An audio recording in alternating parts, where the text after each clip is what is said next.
Assalamualaikum warahmatullahi wabarakatuh. Halo semua, berjumpa lagi dengan MC kondang kita berdua. Aku Sifani Reza Kinasi. Aku Angel Bernadetta Monta di Gelar Bicara Mahasiswi Bersuara.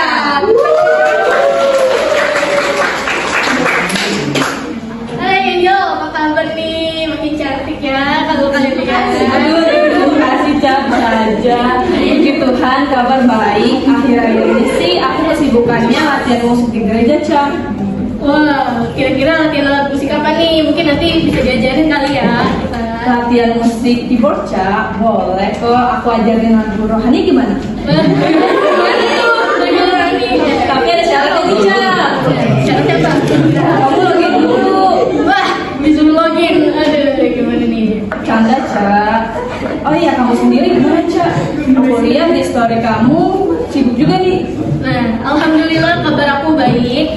Dan semingguan kemarin sih aku lagi ikut pengabdian masyarakat. Jadi seru banget acara ini tuh, kita ngajak sekaligus menghibur masyarakat yang di pelosok sana. Wih, kayaknya seru tuh, Cak. Next aku ikut dong, boleh kan, Cak? Boleh. Nanti selanjutnya kalau ada pengabdian masyarakat lagi, aku ajak deh. Oke, Cak. Nah, teman-teman, kita kilas balik yuk gelar bicara hari ini. Kira-kira ada yang inget gak sih sama pembahasan yang kemarin?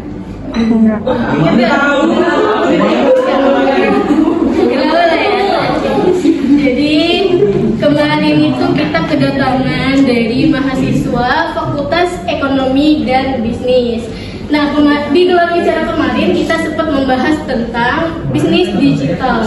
Nah, kenapa sih kita ngebahas bisnis digital? Penting banget bisnis digital karena adanya bisnis digital ini dinilai lebih efektif dari segi waktu dan biaya untuk kepentingan bisnis dalam jangka waktu pendek ataupun panjang.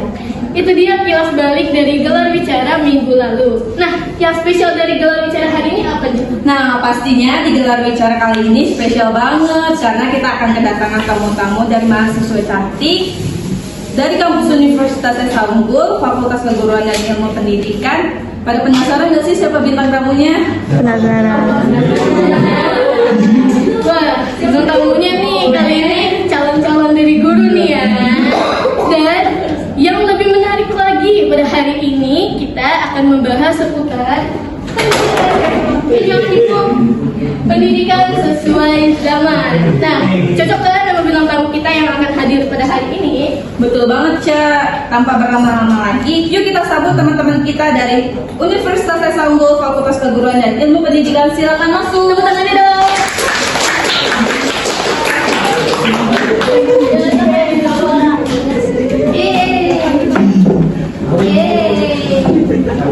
Nah, seperti teman-teman yang sudah lihat di samping kita ini pada cantik-cantik gak sih?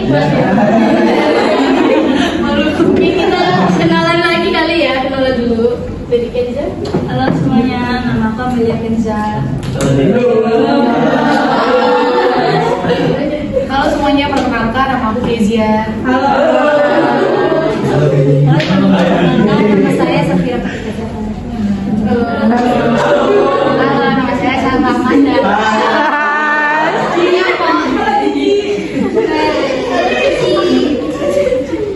Kalian apa kabar nih semingguan hari ini? Baik. Kalau nggak baik kita nggak kesini. Mungkin boleh diceritain ke teman-teman mahasiswi bersuara kali ini, kalian tuh kesibukannya ngapain aja? Oh, kalau aku pribadi, karena aku selain kuliah biasa, kelas-kelas juga aku kan gabung sama Universitas Esa Unggul ya. Jadi dipercaya menjadi panitia di beberapa event, tapi masih sampai sekarang puji Tuhannya masih terkontrol semuanya. Mungkin kalau saya wakilin teman-teman yang lainnya karena dari PGSD juga. Jadi kita masih sibuk tugas-tugas biasa aja. Selebihnya kayak di minggu kemarin itu ada matkul mengenai permainan tradisional. Jadi kita kayak main lubang sodor, coklat, kepiting gitu aja sih. Wah, seru dong kegiatan kalian ya. Oh iya, ngomong-ngomong seputar jurusan PGSD, apa aja sih yang kalian suka dari dunia PGSD? Sampai-sampai nih kalian masuk ke dunia PGSD. Ya, hal yang aku sukai dari PGSD ini ketika kita berinteraksi langsung seperti ke observasi ke sekolah-sekolah yang dimana kita bisa interaksi dengan guru dan murid-muridnya. Bagi orang yang suka sama anak kecil pasti itu juga menyenangkan bagi lagi. Aku karena suka sama anak kecil jadi rasanya wah seru nih masuk PGSD, dan karena berhubungan sama anak kecil pasti kita belajar juga dong tentang pola pikir anak, psikologi anak, cara belajar anak yang nantinya itu akan kita terapin juga ke anak kita agar tidak salah dalam mendidik. Nah, terus aku kepo nih ya kan, pengen tahu kalian kan masuk ke jurusan PGSD ini pasti ada sosok di balik itu kan, sosok guru yang memotivasi kalian gitu. Nah, kira-kira siapa yang menjadi panutan kalian untuk bisa masuk ke PGSD ini? Kalau saya itu yaitu guru bahasa Indonesia waktu SMA. Walaupun beliau sangat tegas dalam mendisiplinkan anak muridnya, tetapi beliau bisa menciptakan rasa nyaman kepada murid-muridnya. Dan selain itu juga beliau juga menggunakan metode pembelajaran yang kreatif sehingga anak murid tidak mudah merasa bosan di kelas. Kalau dari siapa? Kalau dulu saya itu waktu zaman SMP sampai SMA, saya ketemu guru MTK. Biasanya guru MTK itu kan terkenal killer, galak gitu. Nah, di guru ini saya lihat guru ini walaupun tegas tapi cara penyampaiannya itu santai. Jadi saya termotivasi untuk jadi sosok yang seperti itu. Nah, kalau dari Kenza? Kalau aku ada guru SD wali kelas 6. Kalau orang-orang bilang itu galak ya, tapi menurut aku itu enggak juga sih. Cara penyampaiannya aja mungkin yang terkenal tegas, tapi bisa diterima dan aku termotivasi biar bisa jadi kayak gitu juga. Nah, yang terakhir Kezia gimana ceritanya? Kalau aku justru masuk ke PGSD bukan karena sosok guru yang panutan, malah kebalikannya. Guru yang sama aku waktu SMK punya pengalaman gak enak, guru yang sikapnya terlalu berlebihan untuk hal-hal yang sebenarnya sekecil itu. Jadi nantinya aku menjadi guru, semoga akan menjadi guru yang tidak seperti beliau, dan juga akan memastikan teman-teman di PGSD juga akan nantinya tidak menjadi guru seperti beliau juga. Nah, sesuai tema mahasiswa bersuara hari ini, pendidikan sesuai zaman, apa sih yang terlintas di pikiran kalian mendengar tema ini? Bisa Sarwa? Kalau yang terlintas di pikiran saya mengenai tema ini, saya berpikir kalau di zaman sekarang itu kan teknologi makin canggih. Jadi kita kan sebagai calon guru ya, pasti depannya teknologi juga makin canggih. Jadi gimana nih cara kita untuk memanfaatkan teknologi itu? Kalau aku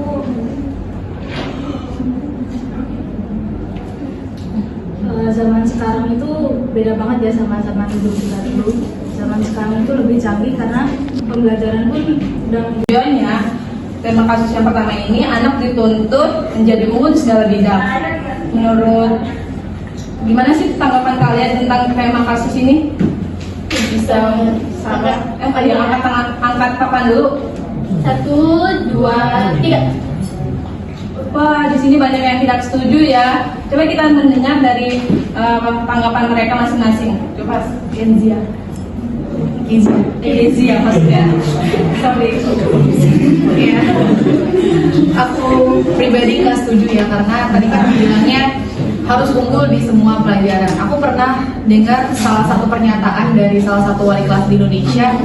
Dia ngasih pesan kalau nantinya saat aku jadi guru, di satu kelas ini akan banyak orang dan nggak semua di satu kelas ini akan menjadi profesi yang sama.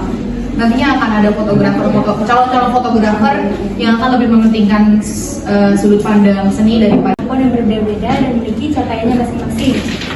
Dan setiap anak itu juga tidak semua pintar di semua bidang pelajarannya. Mereka memiliki suatu potensi yang berbeda, di potensi yang dimana kita harus mendukung anak tersebut di kekuatannya sehingga menjadi sesuatu yang dia kuasai dengan bagus tersebut. Nah, kalau menurut sendiri, kalau aku mirip sama yang udah dijelasin ya, setiap anak itu memiliki kecerdasan masing-masing. Sebagai orang tua dan guru yang harus dilakukan adalah mendukung dan mengembangkan apa yang menjadi kecerdasan dan mereka sukai. Anak akan menjadi stres kalau kita paksakan untuk menjadi unggul di semua mata pelajaran yang kita jelaskan. Nah, itu dari yang tidak setuju dan yang setuju sama. Kalau saya sebenarnya bukan setuju harus unggul, tapi lebih ke gimana anak itu bisa menguasai basic-basic pelajaran yang ada. Jadi harus bisa mengikuti tapi tidak unggul gitu aja. Oke, dapat kita simpulkan dari kasus ini, sebagai orang tua atau guru, lebih baik kita mengenali kemampuan anak pada bidang apa dan passion apa. Akan tetapi pengetahuan mendasar di semua mata pelajaran juga tidak kalah pentingnya. Dan kita lanjut lagi ke kasus yang kedua. Aku setuju karena zaman ini semakin canggih ya, anak-anak udah pintar main HP. Dari HP itu nggak hanya buat belajar aja, bisa langsung apapun yang membuat anak itu tahu tentang apa ya, ya tentang RP ini.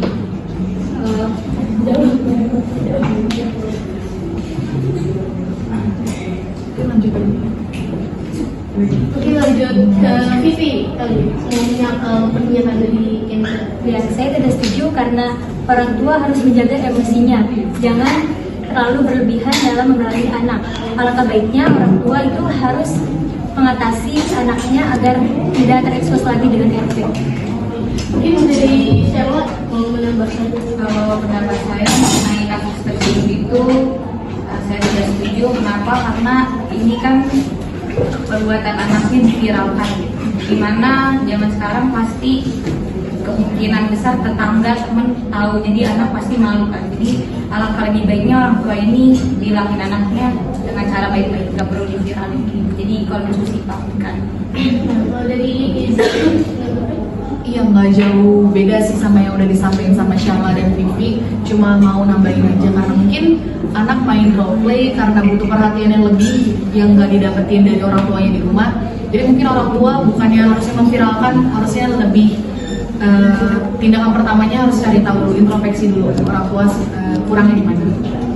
nah dari kesimpulan jawaban dari teman-teman ini, sudah seharusnya dan sewajarnya saja orang tua memarahi seorang anak tuh ketika sudah Iya, aku setuju sih karena ini kan sebenarnya video zaman sekarang ya, zaman kita aja udah banyak yang pacaran gini, apalagi tadi temanya menyesuaikan zaman, apalagi zaman yang akan mendatang. Mungkin kita nggak tahu anak-anak pacarannya dari kapan gitu kan. Cuman mungkin orang tua, kita nantinya sebagai orang tua, sebagai guru lebih ke mengetahui batasan-batasannya aja, seperti apa sih pacaran itu.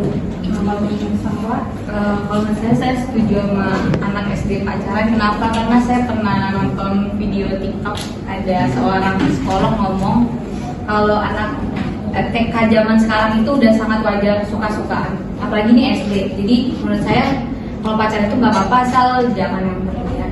Nah, itu pendapatan dari yang tidak setuju. Nah, sekarang kita pendapat yang tidak setuju dulu.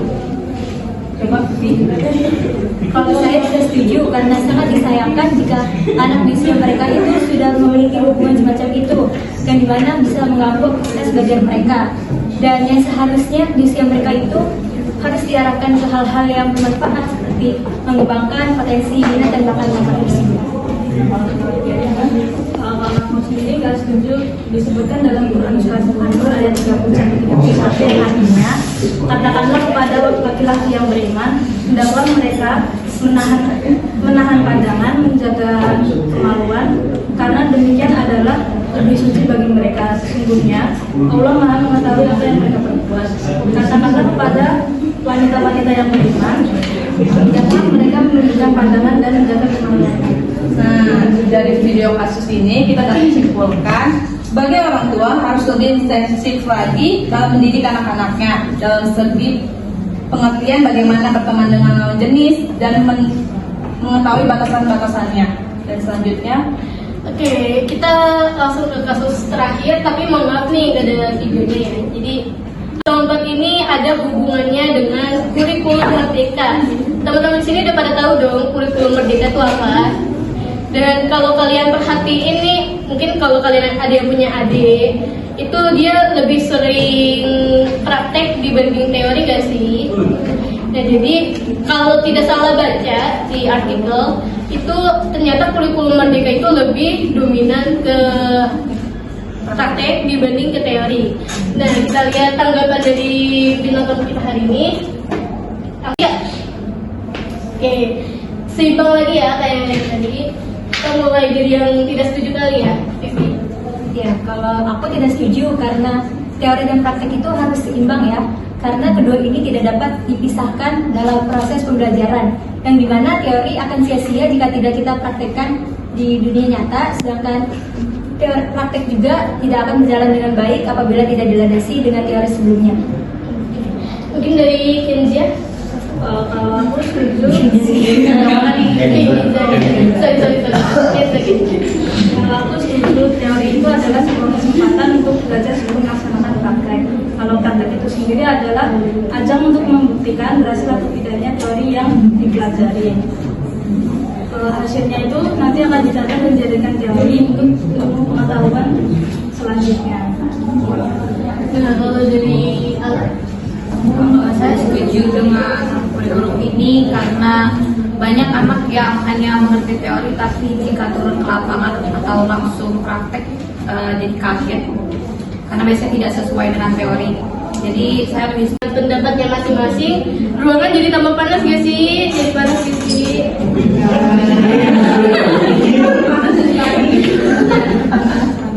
Tapi wajar lah ya, banyak banget argumen dan pendapat mereka karena pemikiran kita tuh masing-masing berbeda-beda gitu.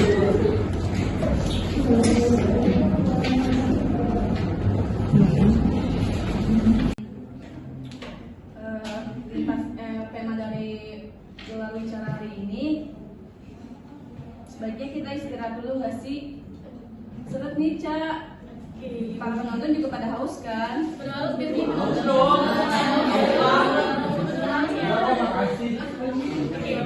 Jadi sebelum kita bersuara lebih dalam lagi mengenai pendidikan, kita minum dulu yuk dengan minuman teh pucuk.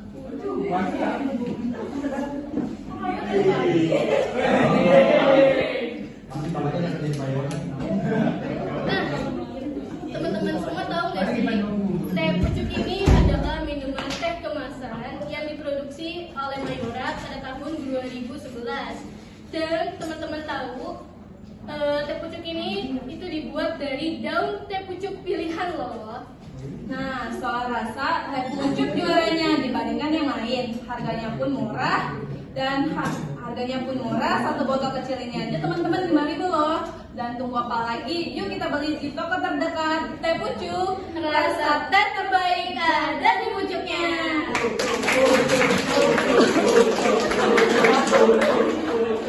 Nah, kita sambil menunggu host ngambil barang. Gimana nih? Udah pada haus kah? Udah pada seger kan minum teh pucuknya? Dan sekarang kita lanjut yuk ke segmen SGS. Ada yang tahu gak sih SGS itu apa? Nah, jadi aku ngejelasin ya. Dari gelar bicara mahasiswi bersuara hari ini kita ada segmen khusus namanya SGS, setuju hingga setuju.